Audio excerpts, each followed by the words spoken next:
రెండవదిగా ఎక్కడుంది ఆనందం? 112వ కీర్తన మొదటి వచనాన్ని చదువుకుందాం. యెహోవాను స్తుతించుడి, యెహోవా యందు భయభక్తులు గలవాడు, ఆయన ఆజ్ఞలను బట్టి అధికముగా ఆనందించువాడు ధన్యుడు. ఆయన ఆజ్ఞలను బట్టి అధికముగా ఆనందం ఉంటుందంట. మొదటిగా దేవుని యందు విశ్వాసం ఉంచితే ఆనందం. రెండవదిగా ఆయన ఆజ్ఞలను బట్టి ఆనందం. అది కూడా ఎలాంటి ఆనందం అంట? సూపర్లేటివ్ డిగ్రీ వాడారు అక్కడ.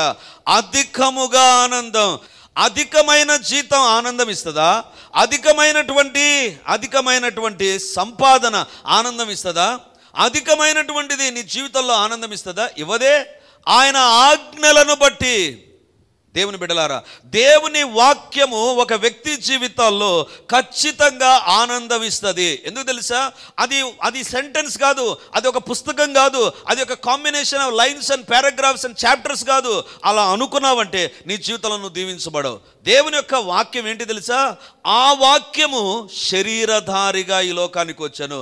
అంటే మన చేతుల్లో ఉండేటువంటి బైబిల్, ఈ బైబిల్ ఏంటి తెలుసా? ఈ బైబిల్ ఒక ఆకారాన్ని ధరించి భూలోకానికి 2023 సంవత్సరాల క్రిందట వచ్చింది.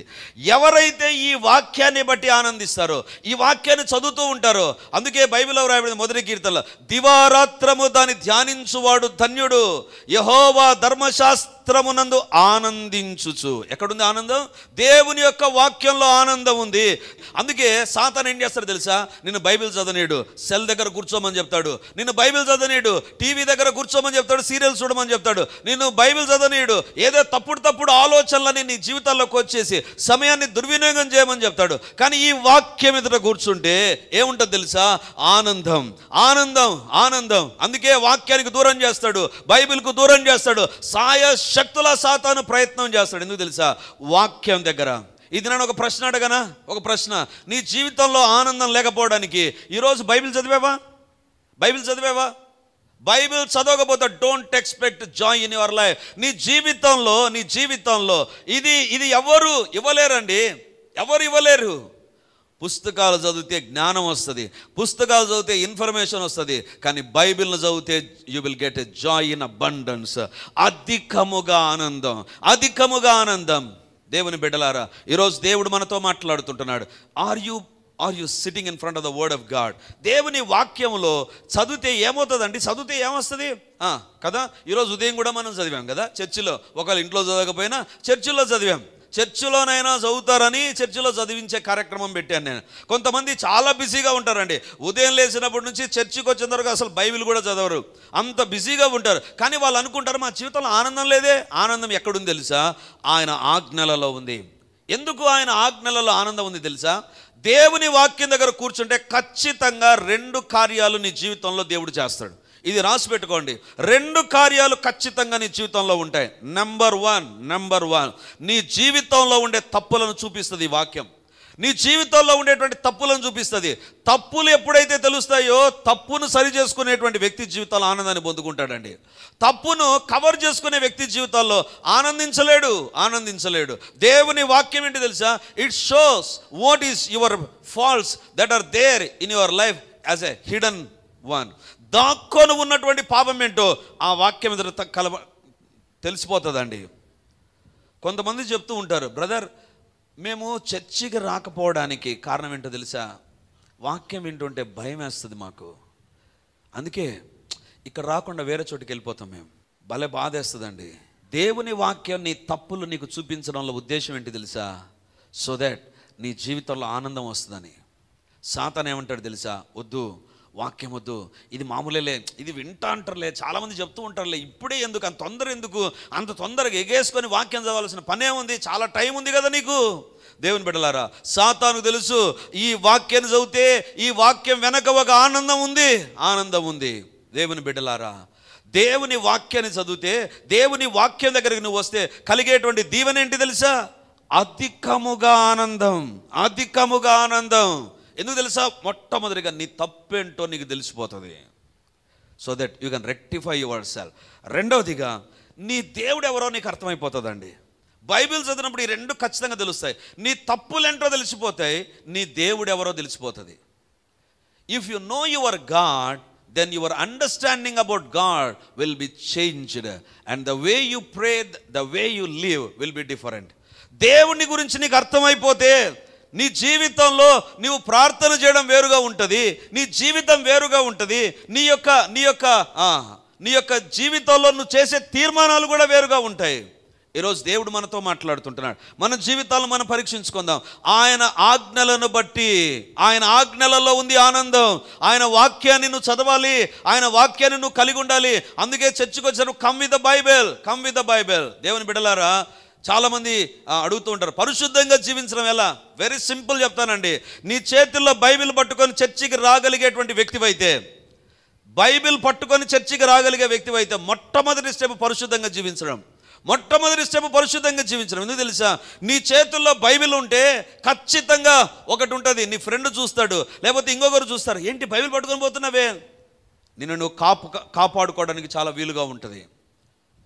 చర్చికి, నేను అనేటువంటిది చర్చికి బైబిల్ పట్టుకొని రా, ఆఫీస్కి బైబిల్ పట్టుకొని పోతావో పోవో నీ ఇష్టం, లేదా స్కూల్కి బైబిల్ పట్టుకొని పోతావో పోవో నీ ఇష్టం. కానీ ఒకటి మాత్రం వాస్తవం, come with the church, come to the church with the Bible.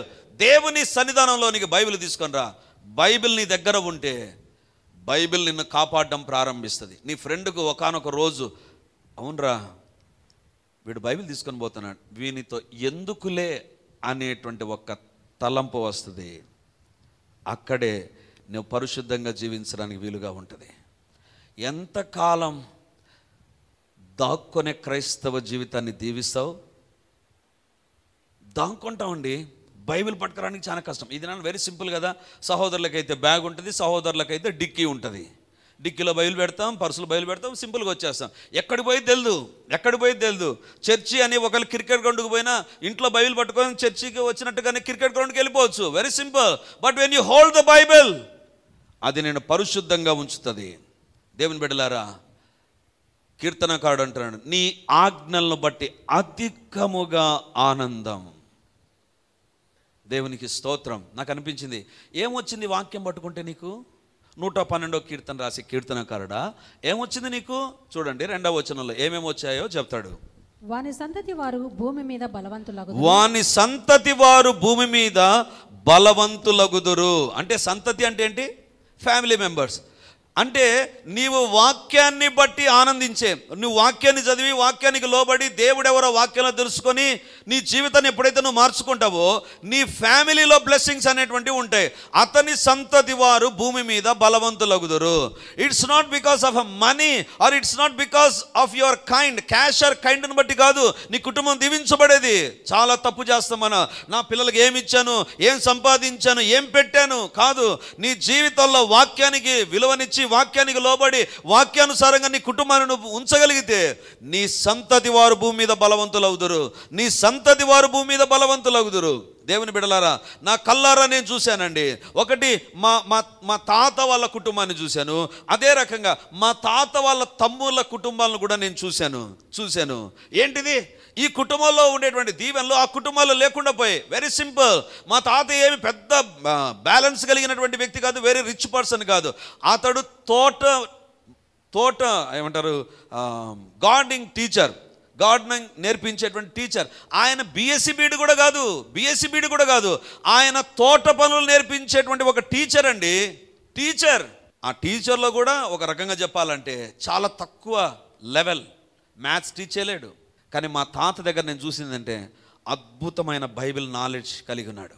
చాలా సంవత్సరాలు మా తాత బైబిల్ నేను కలిగి ఉన్నా. ఆ బైబిల్లో ఆయన రాసుకున్నవి 12 మంది అపోస్తలులు ఏ రకంగా చనిపోయారు. ఇప్పుడైతే మనకి ఇంటర్నెట్ అవి ఉన్నాయి. అప్పుడు ఒక 30-40 సంవత్సరాల క్రిందట ఆయన రాసుకున్న బైబిల్ను చూసినప్పుడు ఆశ్చర్యం అయిపోతుంది. దేవుని బిడ్డలారా, దేవుని వాక్యాన్ని బట్టి నీ జీవితంలో ఆనందం ఉంటుంది. అది ఎలాంటి ఆనందం తెలుసా? నీ సంతతి వారు భూమి మీద బలవంతులు అవుతారు. రెండవదిగా, యథార్థవంతుల వంశపు వారు దీవించబడుదురు. చాలామంది ఏమనుకుంటారంటే, మేము బీసీసీ కాబట్టి, మేము ఎస్సీ కాబట్టి, ఎస్టీ కాబట్టి, మాకు ఇలాంటి వంశంలో పుట్టాం కాబట్టి. అది కాదు బైబిల్ చెప్పేది. దేవుని వాక్యాన్ని బట్టి నువ్వు జీవించగలిగితే, దేవుని వాక్యాన్ని బట్టి నువ్వు మార్చుకోగలిగితే, దేవుని వాక్యాన్ని బట్టి నువ్వు జీవించగలిగితే నీవు ఏ వంశంలోకి వస్తావు తెలుసా? యథార్థవంతుల వంశంలోనికి వస్తావు. Your heritage will be changed, your lineage will be changed. బైబిల్లో వ్రాయబడింది, యథార్థవంతుల వంశపు వారు దీవించబడుదురు. దేన్ని బట్టి? ఆయన వాక్యాన్ని బట్టి. మూడవదిగా బైబిల్లో వ్రాయబడింది, 3వ వచనం చూడండి, కలిమియు సంపదయు వాని ఇంట ఉండును. ఎవరి ఇంట ఉంటుందంట కలిమి సంపద? దేవుని బిడ్డలారా, చాలా సందర్భాలలో మనం చూస్తూ ఉంటాం, వెరీ రిచ్ పీపుల్గా మారిపోయింటారు, అన్యాయంగా సంపాదించి, అక్రమంగా సంపాదించే. కానీ ఆ తర్వాత నెక్స్ట్ జనరేషన్కి అవంతా స్మాష్ అయిపోయింటుంది. ఎందుకు తెలుసా? ఆజ్ఞలను బట్టి ఉండదు, వేరొక దాన్ని బట్టి సంపాదన ఉంటుంది. ఏమైపోతుందో తెలుసా? వాళ్ళ ఇంట కలిమి సంపద ఉండదు. నీ ఇంటిలో ఈ దినాన కలిమి సంపద లేనటువంటి, ఆనందం లేని పరిస్థితి ఉందా? ఒక్కసారి ఆలోచించు. దేవుని ఆజ్ఞలు నీ జీవితంలో పక్కకి వెళ్ళిపోయాయి, వాక్యాన్ని పక్కకి వెళ్ళిపోయాయి. అగ్రరాజ్యం అని చెప్పబడే అమెరికా దేశం ఈ దినాన అతలాకుతలమైపోతుంది. ఎందుకు తెలుసా? ఒకప్పుడు భారతదేశం కంటే వెనక కనుగోబడింది అమెరికా దేశం అండి. కానీ భారతదేశాన్ని తలదన్ని అగ్రరాజ్యంగా మారిపోయింది. సూపర్ పవర్, పెద్ద అన్న అని చెప్తారు అమెరికా దేశాన్ని. అంత గొప్పగా అమెరికా దేశం షైన్ అయిపోయింది. కానీ ఈ దినాన డబ్బు లేనటువంటి పరిస్థితులు, బ్యాంకులు క్లోజ్ అయిపోతున్నాయి. భారతదేశంలో ఉన్న బ్యాంకులు మర్జ్ అయిపోయాయి, కానీ అమెరికా దేశంలో బ్యాంకులే క్లోజ్ అయిపోతున్నాయి. So many so called great banks are being closed. ఎందుకు తెలుసా? ఒకానొక రోజు వాళ్ళు అనుకున్నారు, వాళ్ళ నోటు పైన ఒకటి ఉండేది, వి హానర్ గాడ్, మేము దేవుని గణపరుస్తామని వాళ్ళు కరెన్సీ పైన ప్రింట్ చేసుకున్నారు, వాళ్ళ నోటు పైన ప్రింట్ చేసుకున్నారు. ఒకరోజు తలకు కొవ్వెక్కి కళ్ళల్లో ఉండేటువంటి కొవ్వు తలపైకి వెళ్ళి వాళ్ళు అనుకున్నారు, ఏంటి కరెన్సీ పైన దేవుని మాట పెట్టి తీసేసేయండి. ఆ దినాన పతనం ప్రారంభమైంది. ఈ దినాన్ని కూడా కోనుకోలేక దెబ్బలు పడుతున్నాయి వాళ్ళకు. దేవుని బిడ్డలారా, గన్ కల్చర్ ఎక్కడ లేనటువంటి విధానంలో కంటే అమెరికాలో, డ్రగ్స్ ఎక్కడ లేనటువంటి విధానంలో, అమెరికా దేశంలో డ్రగ్ కల్చర్ అనేటువంటి ఎక్కడ లేనటువంటి విధానంలో భయంకరమైన పాపపు కేంద్రాలు, పాపపు ఆలోచనలు, పాప ప్రొడక్షన్స్ అని అమెరికాలోనే. ఎందుకు తెలుసా? They neglected the word of God. ఈరోజు దేవుడు నీతో మాట్లాడుతున్నాడు, ఆయన ఆజ్ఞలను బట్టి ఆనందిస్తే నీ జీవితంలో కలిమి సంపద నీ ఇంట ఉండును. దేవుని బిడ్డలారా, 4వ వచనం, చీకటిలో ఏం పుడుతుందంట? వెలుగు. లోకమంతా చీకటిగా ఉండని నీ జీవితంలో వెలుగే ఉంటుంది. ఈరోజు దేవుడు మనతో మాట్లాడుతుంటున్నాడు. చీకటికరమైన పరిస్థితులు నీ జీవితంలో ఉన్నాయా? దేవుని వాక్యం ఎదుట కూర్చో, దేవుని వాక్యాన్ని చదవడం ప్రారంభించు. ఈ వాక్యం నీ జీవితంలో వెలుగునివ్వగలదు. ఈరోజు దేవుడు మనతో మాట్లాడుతాడు. ఆనందం ఎక్కడుంది తెలుసా? లోకంలో ఉండేటువంటి వాటిపైన లేదు, దేవుని యందు ఉంది. రెండవదిగా ఆయన వాక్యాన్ని బట్టి ఉంది. మూడవదిగా బైబిల్లో చూస్తే 51వ కీర్తన 11వ వచనం 12వ వచనం చదువుకుందాం. నీ సన్నిధిలో నుండి నన్ను త్రోసివేయకము, నీ పరిశుద్ధాత్మను నా యొద్ద నుండి తీసివేయకము. నీ రక్షణానందము నాకు మరలా పుట్టించుము, సమ్మతి గల మనసు కలుగు చేసి నన్ను దృఢపరచుము. చాలు. ఇక్కడ దావీదు రాజు అయిన తర్వాత రాస్తున్నాడు, నాకు ఆనందము మరలా పుట్టించుము. రాజుగా ఉన్నటువంటి దావీదు అడుగుతున్నాడు, నాకు ఆనందం మరలాగా దయచేయి ప్రభువా, నాకు ఆనందాన్ని దయచేయి ప్రభువా అని రాజుగా ఉండేటువంటి దావీదు అడుగుతున్నాడు. నాకు అనిపించింది, రాజుకు ఆనందం తక్కువ అవుతుందా? రాజు అనుకుంటే డ్యాన్స్ చేసే వాళ్ళు వస్తారు, రాజు అనుకుంటే కృష్ణదేవరాయల ఆయన సంస్థానంలో చూస్తే కవులు ఉన్నారు, నవ్వించే తెనాలి రామకృష్ణుడు లాంటి వాళ్ళు ఉన్నారు. దావీదు అనుకుంటే ఇవన్నీ దొరకవండి. దావీదు ఇప్పుడు దేవుని అడుగుతున్నాడు, దేవా నాకు ఆనందం దయచేయి ప్రభువా, నాకు ఆనందం కావాలి అని అడుగుతూ ఉన్నాడు. ఈరోజు వాక్యాన్ని వింటున్నాడు దేవుని బిడ్డలారా. ఆనందం ఎప్పుడు ఉంటుందో తెలుసా? నీ జీవితంలో నీ యొక్క స్థానాన్ని బట్టి, నీ స్థాయిని బట్టి, నీ ఉద్యోగాన్ని బట్టి, నీకుండేటువంటి పేరు ప్రఖ్యాతులను బట్టి కాదు. దావీదు ఒకవేళ అదే వాస్తవం అయితే దావీదు ఈ ప్రార్థన చేయాల్సిన పని లేదు. నాకు రక్షణానందం దయచేయి అని అడుగుతున్నాడు. ఎందుకు తెలుసా? ఈ ఆనందం దేవుని దగ్గర ఉంది. ఒక వ్యక్తి తప్పు చేసిన తర్వాత, ఒక పాపం చేసిన తర్వాత, ఒక కాని మాట మాట్లాడిన తర్వాత, ఒక చెయ్యకూడని పని చేసిన తర్వాత, ఆ వ్యక్తి జీవితంలో మొట్టమొదటిగా పోయేటువంటిది ఏంటి తెలుసా? ఆనందం పోతుంది. వెంటనే నీ మనస్సాక్షి నిన్ను గద్దిస్తూ ఉంటుంది, తప్పు చేశావు. ఆనందం పోతుందండి. దేవుని బిడ్డలారా, ఈరోజు దేవుడు మనతో మాట్లాడు. దావీదు రాజుగా ఉన్నాడు, అంతకుముందు కీర్తనలు రాశాడు, అంతకుముందు బ్రహ్మాండంగా పాటలు పాడాడు, అంతకుముందు సూపర్గా దేవుని యొక్క సేవ చేశాడు, యుద్ధాలు చేశాడు. దావీదు లేకపోతే ఇశ్రాయేల్ దేశం లేదు అన్నట్టుగా జీవించాడు. కానీ 51వ అధ్యాయంలో ఒక పాపం చేశాడు. ఆ పాపాన్ని బట్టి అంటున్నాడు, నాకు ఆనందం లేకుండా పోయింది ప్రభువా. దేవుని బిడ్డలారా, నీ జీవితంలో తప్పు చేసిన తర్వాత ఆ తప్పును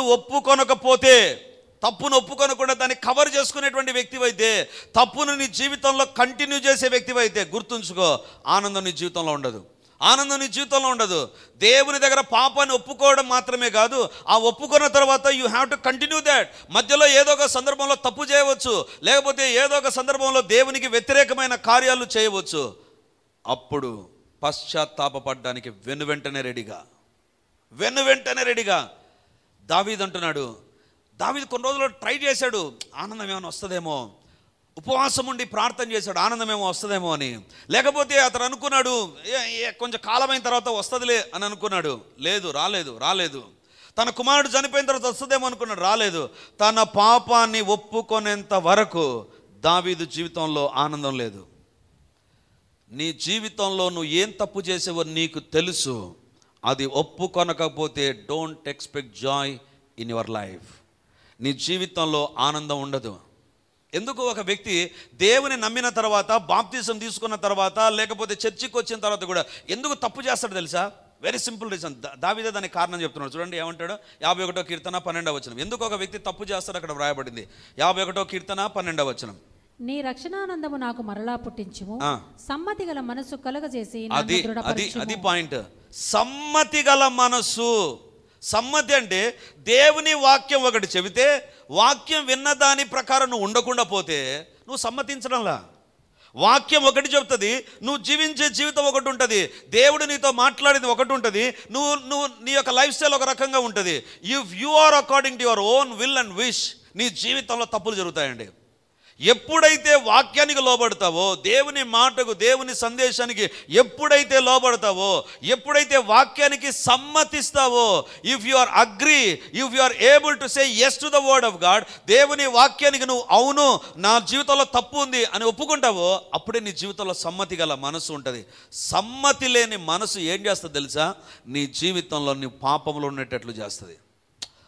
ఇలాంటి చాలా విన్నానులే బ్రదర్ అనేటువంటి తలంపు వస్తుంది చూసావా? సాతాను ఏం చేస్తాడంటే, అంత తొందరగా ఎందుకులే, కొద్ది కాలం ఉన్నిలే అని అంటాడు. ఎందుకు తెలుసా? సమ్మతించకుండా నువ్వు జీవించు.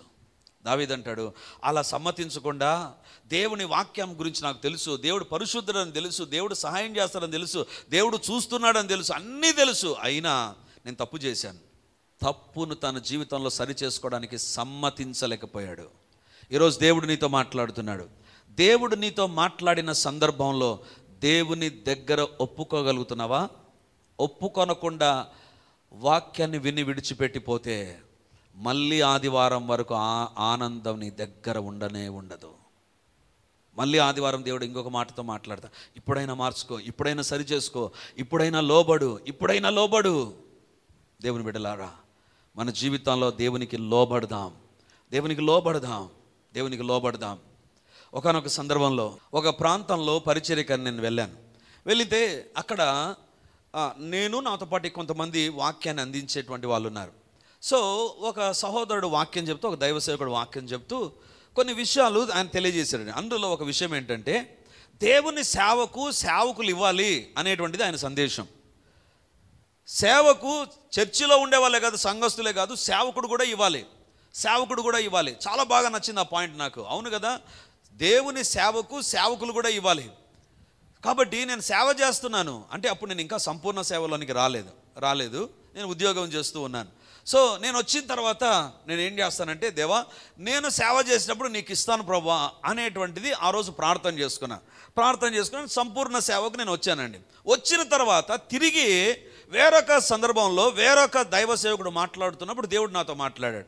ఏమని మాట్లాడాడంటే, ఆ రోజు చెప్పావు కదా, ఆ రోజు దేవుని సేవకు వచ్చిన తర్వాత సేవకు నువ్వు చేతనంత ఇవ్వగలవని చెప్పావు కదా, ఇవ్వలేదు కదా అని చెబితే ఆ రోజు ఒక తీర్మానం చేసుకున్నాను, ఇంత మొత్తాన్ని నేను దేవుని సేవకి ఇస్తానని.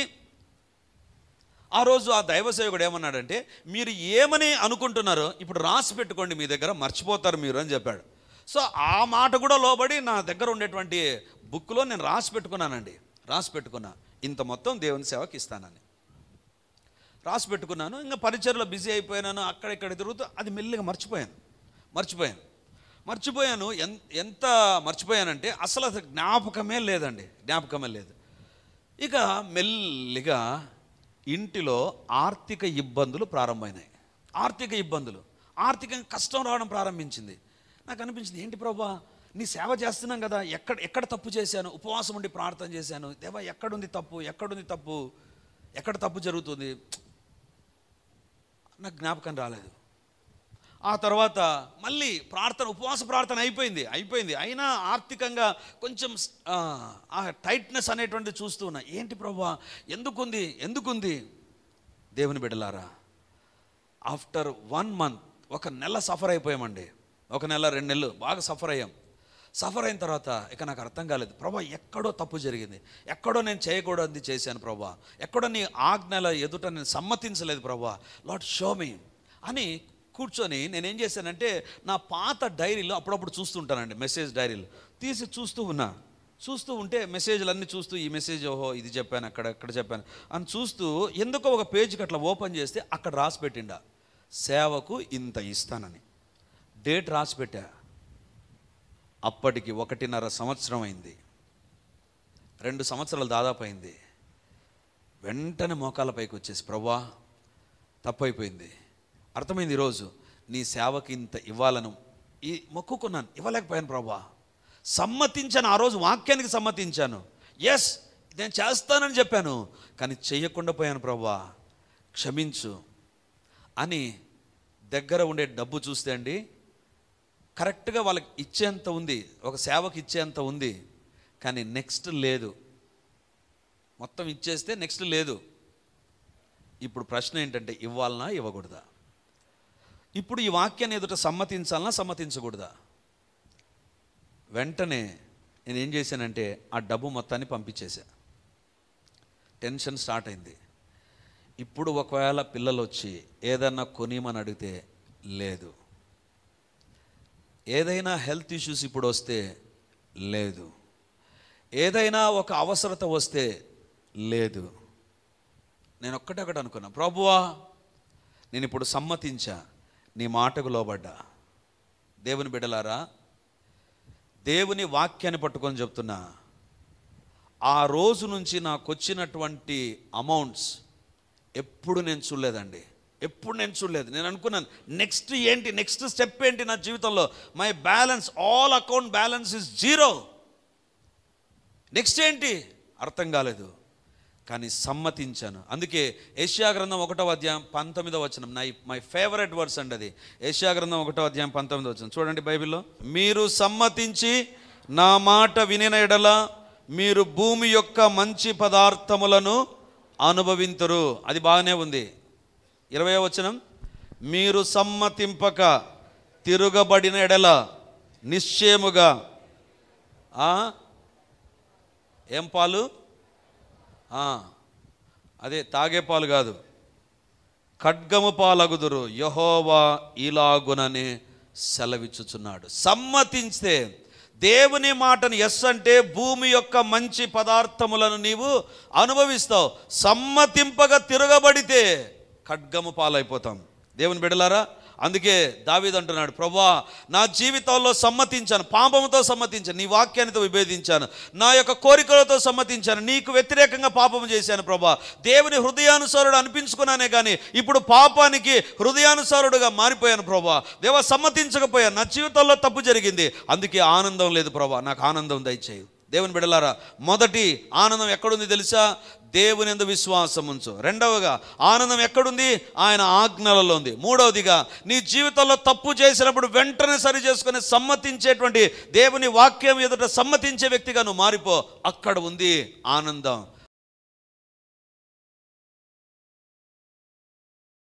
ప్రార్థన చేద్దాం. హల్లెలూయా, హల్లెలూయా, హల్లెలూయా, హల్లెలూయా. గొప్ప దేవానికి వందనాలు, మహిమ కలిగినటువంటి దేవానికి స్తోత్రాలు, సజీవుడమైనటువంటి దేవానికి స్తోత్రాలు, సర్వశక్తిమంతుడానికి వందనాలు. గొప్ప దేవానికి స్తోత్రాలు. మా జీవితాలలో ఉన్నది ఉన్నట్టుగా చూచి మాట్లాడిన దేవుడవు నాయన. సంతోషం, ఆనందం ఎక్కడ ఉందో అని వెతుకుతున్న మానవాళికి మీ వాక్యంలోనే సమాధానం ఉంది నాయన. దేవాందును బట్టి నీకు స్తోత్రం. దాన్ని రుచి చూచినటువంటి పౌలు చెప్పిన మాటని ఇదన ఎదురుకు తీసుకొని వచ్చారు.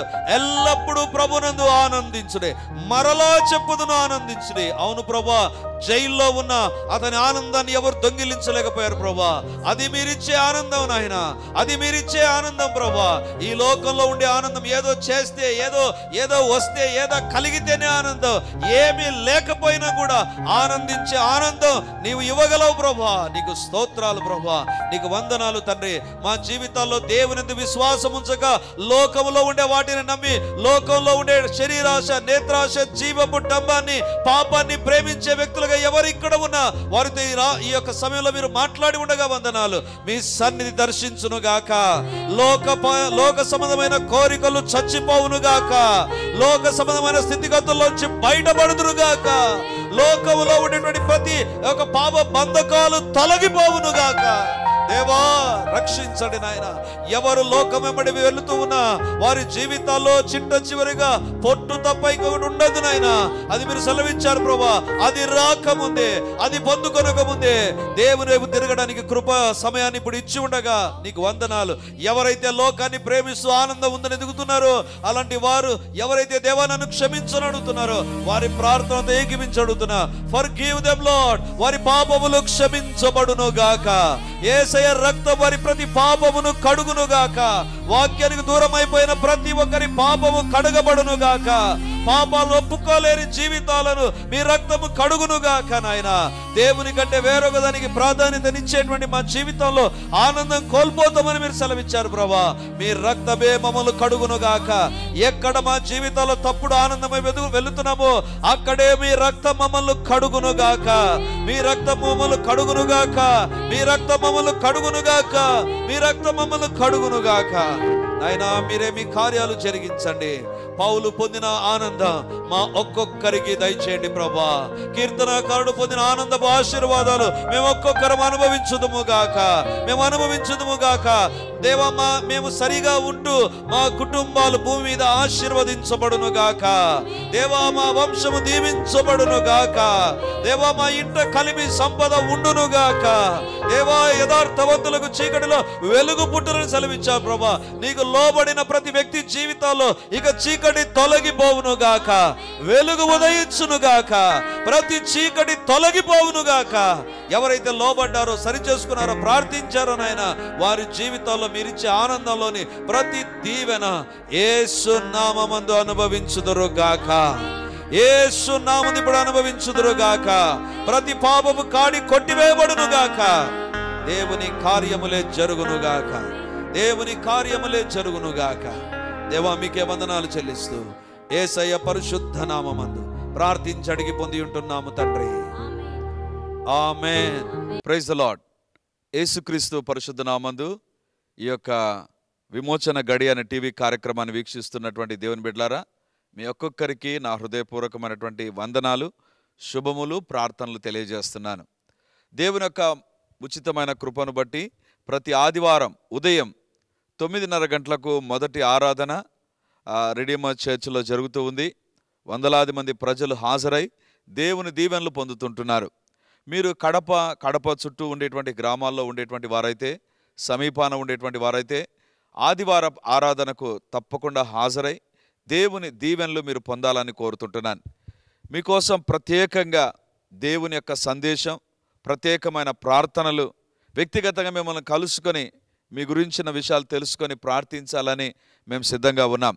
కాబట్టి ఈ యొక్క రెడీమర్ చర్చ్ కడప నడిబొడ్డున ఉండేటువంటి కోట్రేడి సర్కిల్ దగ్గర నారాయణ కాలేజ్ ఎదురుగా ఉండేటువంటి ఇంతకుముందు ఉన్నటువంటి స్టార్ థియేటర్లో ఇప్పుడు జరుగుతూ ఉంది. కాబట్టి తప్పకుండా ఇతర ప్రాంతాల నుంచి వచ్చే వారికి కూడా బస్ ఫెసిలిటీ కూడా చాలా దగ్గరగానే ఉంటుంది. కాబట్టి తప్పకుండా మీరు మీ కుటుంబాలు హాజరై ఈ వాక్యపు దీవెనలు ప్రార్థనా శక్తిని, దేవుని యొక్క అద్భుతమైనటువంటి సన్నిధిని ప్రతి ఆదివారం ఉదయం 9:30కు జరిగేటువంటి ఆరాధనలో హాజరై దేవుని దీవెనలు పొందాలని కోరుతూ ఉన్నాను. సాయంత్రం 7 గంటలకు కూడా 2వ ఆరాధన ఉంటుంది. తప్పకుండా ఈ 2 ఆరాధనలకు మీరు హాజరై దేవుని దీవెనలు పొందాలని కోరుతూ ఉంటున్నాను. మరిన్ని వివరాలకు ఈ కింద కనబడుతున్నటువంటి నంబర్ 9845669572 లేదా 9440407722కు మీరు కాల్ చేసి వివరాలు తెలుసుకోవాల్సిందిగా కోరుతున్నాను. God bless you.